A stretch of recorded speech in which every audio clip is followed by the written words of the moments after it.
This is The Jeff Crilley Show on Talk Radio 1190. Welcome back to the second half of The Jeff Crilley Show.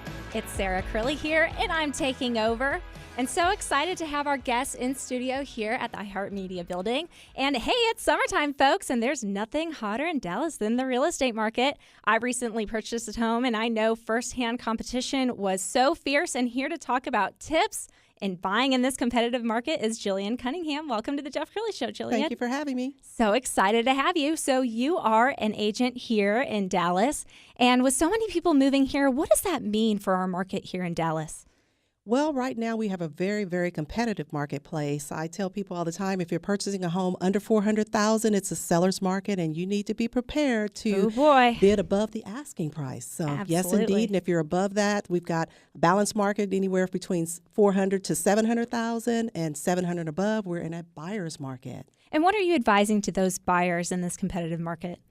Well, depending on the price point, if they're buying a property, specifically looking at millennials, anyone purchasing, and millennials, the year of the millennials kind of varies depending on which resource you look at. It sure does. Yes. I'm a millennial.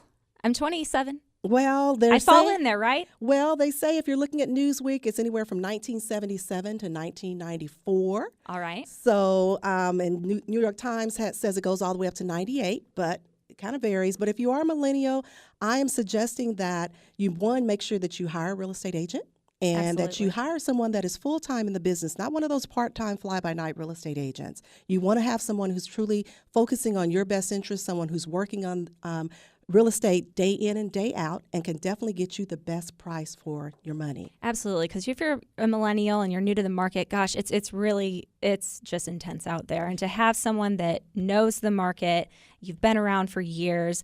Tell me a little bit, kind of put a face on some millennials that you've been working with, and what are kind of their fears that you're able to dispel those myths about buying a home, especially here in Dallas? Well, one of the things is that they're concerned, again, because there's a shortage of houses on the market.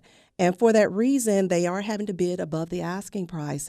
And many of them are qualifying for one number. For example, if they qualify for $300,000, they're thinking, I can go out and I can buy a house for $300,000. Well, no, that's not necessarily the case, because there are going to be many other people that are also going to be offering or bidding on that same property. And for that reason, you're probably going to have to bid anywhere from $2,500 to maybe even up to $15,000 above that list price. And what does that mean to you? If for some reason that property doesn't appraise, you've got to be prepared to pay the difference for whatever you offered above the list price. For example, so if you're bidding on a property that's $300,000 and you only qualify for $300,000, but you offer $305,000, you need to be prepared that if the property appraises for $300,000, that you're going to have to bring that additional $5,000 in addition to your down payment and closing costs to the table when you go to close. That's very important. And what about for those millennials that are just getting into the market? Because you bring up a great point about the money. How much money should they have saved up?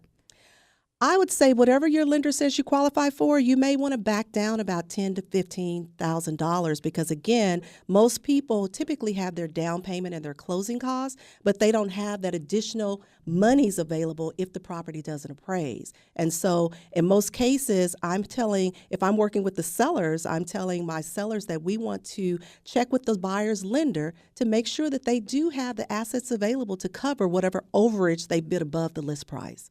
So they want to do that. And then in addition to that, some of the things that I'm telling buyers also is that we may want to write a brief bio to kind of humanize them, so that when the seller sees their offer, they don't look at them just as a number, but they also consider maybe that, this is a new couple, they have a new baby, and, these are some of the things that they are looking for. So that may make them a little more appealing to a seller. Pull on those heartstrings a little bit, whatever you can do. I think that's great advice, Gillian.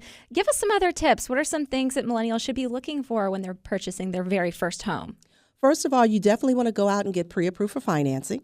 A lot of people are thinking, maybe I'll find the house first and then I'll go through the pre-approval process. No, sellers are not accepting offers unless you do have a pre-approval letter.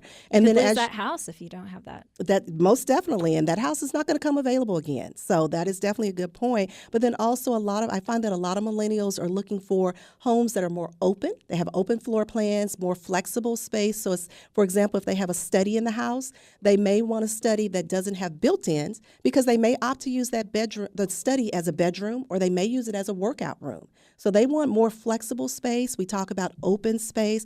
Millennials, I'm finding, are looking more for lighter, brighter colors. They don't want the house to be really drab. And even though they want a yard, they don't want large yards because they're saying they don't want to do all that maintenance on the weekends. They want to get out there and live their lives and enjoy themselves.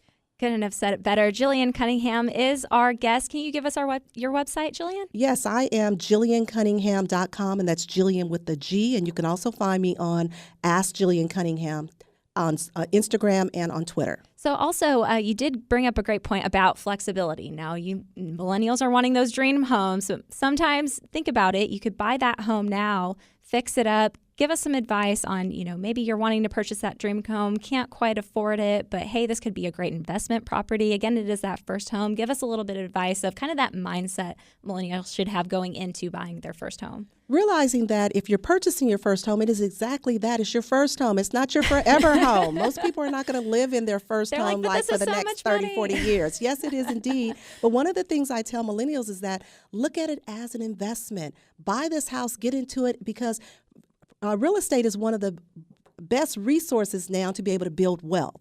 So if you buy a property, buy something that perhaps in another year or two, you decide that you want to move out, you can keep it as an investment property and have some positive cash flow that can help you to pay the mortgage for the next property. So keep that in mind. I mean, we go into houses and it's hard to kind of visualize. Maybe if the paint colors aren't right, that you think, oh, I don't like the paint colors. It doesn't match my furniture. It's only paint. It's only paint. So remember that you can always paint that house. There are things that you can do. Most of the things are typically cosmetic, but if there are some major mechanical things, we do want to make sure that the sellers take care of those. But for the most part, a lot of the things are cosmetic, and you can go in there and change those things. And thinking about that investment property, you're going to live in it, you're going to, fix it up a little bit. What are some things that millennials with that mindset should be looking for in a property that would be an investment property? Is it a location thing?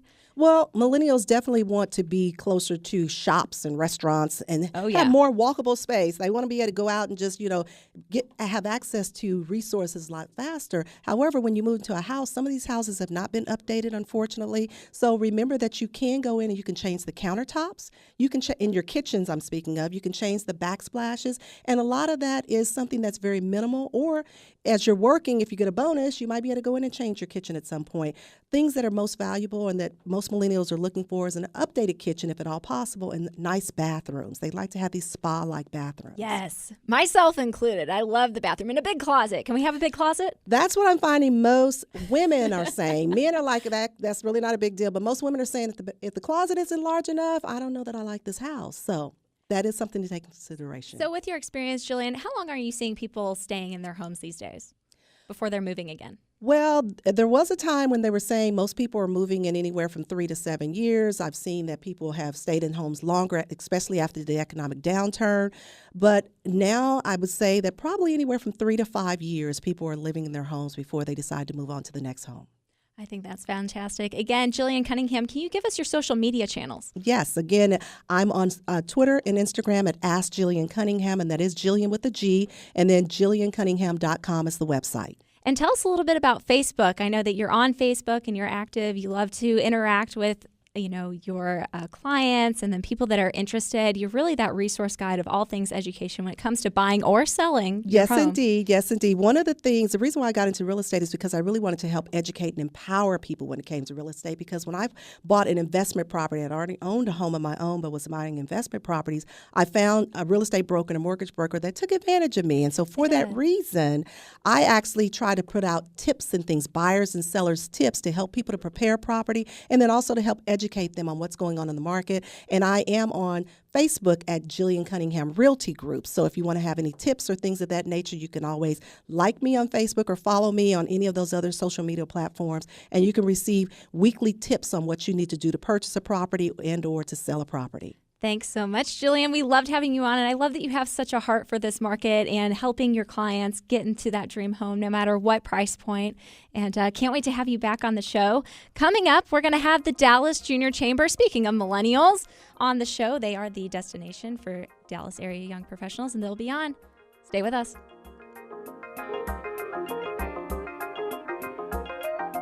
More of The Jeff Crilly Show coming up.